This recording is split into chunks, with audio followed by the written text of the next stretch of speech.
Ibizo lami ngu-Ivy Madziwo. Ngifunda umthetho eGreat Zimbabwe University. Yenza umnyaka wami wesine. So akusitshela ukuthi lapha wenzani?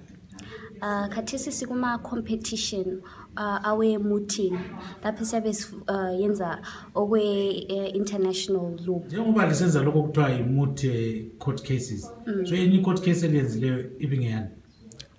I-court case yethu ibingeyomthetho owama-seas lama-oceans, lokuthiwa yi-espionage, spying ngesikhiwa.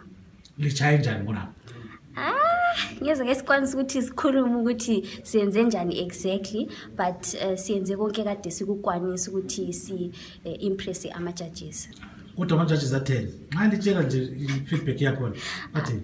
Bona bebesithi siyenze kahle, but ngeze ke sikwanisa ukuba kwazi okweqiniso ukuthi siyenze njani, ngoba bengakwanisa ukuthi besiscore khonapho.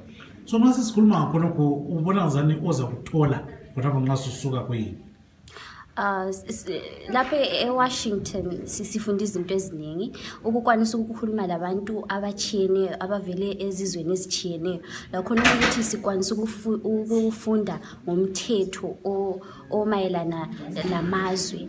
So kuyabe kusitsho ukuthi la nxa singaphuma eZimbabwe siye kwezinye indawo siyabe sikwazi ukuthi we can be relevant ngoba sikwazi umthetho lo omayelana amazwe amaningi.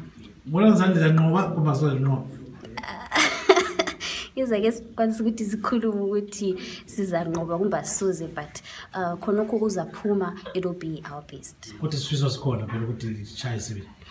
Ya sikhona sibili ukuthi sibe siyenze kahle sibe. Ungatshela nabantu beZimbabwe ngakhona kade lwenze.